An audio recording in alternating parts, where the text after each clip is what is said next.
नमस्कार, चमकता Bharat news channel में आपका स्वागत है। मैं हूं पल्लवी। आइए नजर डालते हैं दिन भर की तमाम छोटी बड़ी खास खबरों पर। जमशेदपुर के बर्मा माइन स्थित लाल बाबा फाउंड्री को तोड़े जाने का मामला फिलहाल टल चुका है। शुक्रवार को प्रशासनिक टीम फोर्स के साथ मौके पर पहुंची, जहां उन्हें भारी विरोध का सामना करना पड़ा।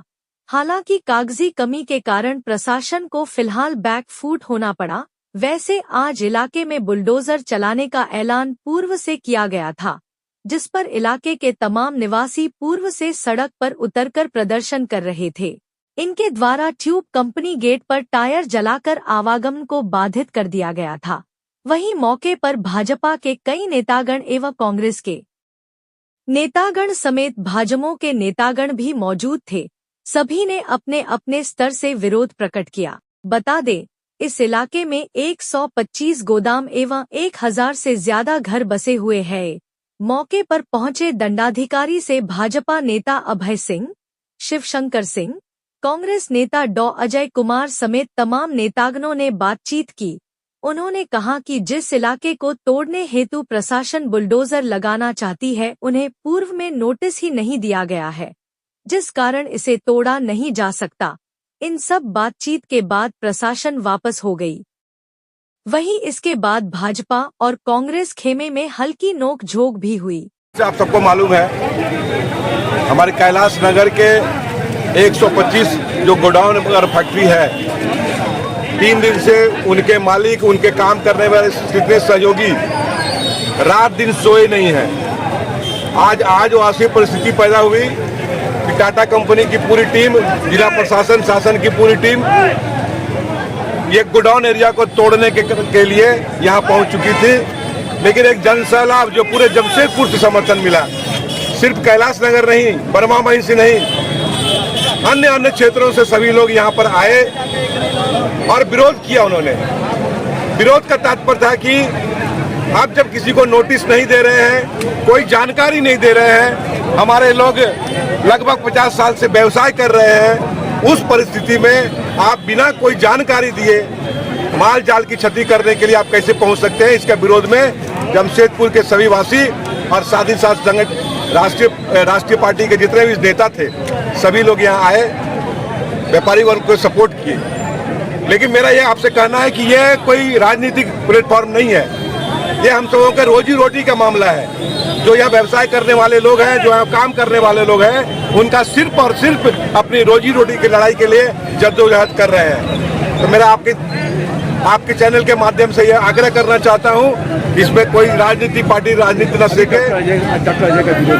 नोटिस नहीं दिया गया, एक तरफा यहाँ पर ही जिला प्रशासन मनमानी कर रही, टाटा स्टील मनमानी कर रही है और व्यापारी सब आक्रोश हो गए हैं, सब चिंतित में है। 3 दिन से नींद नहीं आ रहा। कितने सालों से आप लोग यहाँ पे व्यापार कर रहे हैं? 50 साल से यहाँ व्यापार कर रहे हैं। इसके पहले फाउंड्री हुआ करता था, फाउंड्री से केस उस लड़ा, हम लोग को कुछ मालूम भी नहीं। हम लोग कुछ मालूम, फाउंड्री के मालिक थे, टाटा स्टील को लीज में दिया था, हम लोग कुछ मालूम नहीं है।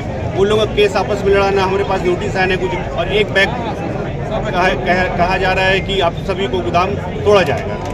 हम लोग उसी के लिए संघर्ष कर रहे हैं, सब व्यापारी लोग मिलकर, सभी दल के लोग आए हुए हैं, सभी दल के नेता लोग। आप लोग की क्या मांग क्या है?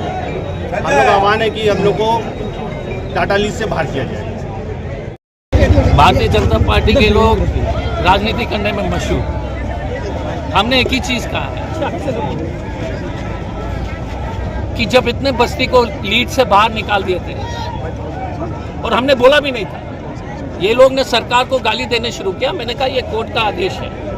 सीएम साहब ने डीसी से भी बोला था, लेकिन कुछ जो है फिर डिस्ट्रिक्ट जज ने कहा कि कोर्ट का अवहेलना मतलब जो है सरकार के ऊपर आंच लगेगी, तो इसलिए वो कुछ, ये डीसी के लेवल का काम नहीं था। तो हमने तब डीसी साहब को फोन करके बोला कि गाड़ी हमारे ऊपर चढ़ेगी, नहीं तो उसके बाद ही कहीं वो लाल बाबा फाउंड्री के अंदर घुसेगा। तब तक हमारे राजनीतिक भाजपा के साथीगण, जिनका एक ही काम है राजनीति करना, काम तो नहीं करना, हमारा एक ही सवाल उनसे है और पब्लिकली, जब पूरा जमशेदपुर को बस्ती को लीज से बाहर किया, तो लाल बाबा फाउंड्री को क्यों नहीं बाहर किया? ये वाइज सवाल है, इसलिए हम परेशान हैं। जब आपने पूरा बस्ती को बाहर किया था, तो लाल बाबा फाउंड्री का क्या दुश्मनी है कि क्यों नहीं किया बाहर? ये तो वाजिब नहीं। तो ये अगर लीज के बाहर होता तो टाटा स्टील का जो पैसे वहीं पर केस ठप हो जाता। जब आपने 100 साल का लीज दिया, या 30 साल का लीज दिया, आपने लाल बाबा फाउंड्री को कैसे रखा? राजनीति नहीं है, ये सच्चाई है। अब इसका जवाब कोई नहीं देने को तैयार है। हमने तो नहीं किया, आप मुख्यमंत्री थे उस वक्त, रघुवर जी थे, भाजपा था। आप जब बाकी बस्ती को निकाल सकते हैं, इसको क्यों नहीं निकाले?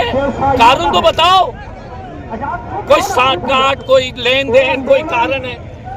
मुझे समझ में नहीं आ रहा कि जब इतने बस्ती निकाल दिए तो इसके खास तौर से इसको क्यों छोड़ा? अभी तक प्रथम दृष्टि क्या है सर, पूरा बताइए ना। अभी तक कितने देर तक वार्ता चली है, किस मामले को लेकर आप लोग आए थे यहाँ पर? पूरा मामला क्या यहाँ पे है? एक कोर्ट का, हाई कोर्ट का ऑर्डर है, उसके बाद फिर दूसरे कोर्ट से एग्जीक्यूशन का ऑर्डर था। एक लैंड है जिसको कि टाटा स्टील को बेसिकली अभी हैंडओवर होना है, तो 79 डेज के आसपास अप्रॉक्सीमेटली। तो इसके लिए यहाँ पे बहुत सारे लोग आ गए हैं। इनका कहना है कि ये वाले लैंड पे लोग ऑक्यूपाई कर रहे हैं, कुछ गोडाउन्स बने हुए हैं, कुछ जगह पे कुछ लोग रेजिडेंशियल एरिया है तो लोग सेटल्ड हैं। और कोर्ट का अभी तक ऑर्डर यही है कि उसको वेकेंट करा के। लेकिन इस जमीन पर टाटा स्टील के द्वारा ही पानी बिजली सारा दिया गया है, तो फिर क्या है पूरा मामला क्या है? कोर्ट का मैटर है, कोर्ट ने ऑर्डर किया है, तो हमारा काम बस एग्जीक्यूशन का ऑर्डर है हमारा, इसलिए हम बताएं। तो फिर विरोध किस चीज़ का होना चाहिए? विरोध कर रहे हैं पीपल। इनको कहना है कि इनको लोकल स्टैंडिंग नहीं दिया गया, इनको रिकग्नाइज कोर्ट ने नहीं किया, इनका ऐसा कहना है। लेकिन हम तो बस कोर्ट का ऑर्डर फॉलो कर रहे हैं। अभी क्या आप खाली कराएंगे? आगे की क्या स्टेप, क्या कार्रवाई होगी या आप लोग वापस जाएंगे पेड़ को? देखते हैं इसको एसेस करके हम लोग, जब कोर्ट का ऑर्डर है तो उसको फॉलो करना है।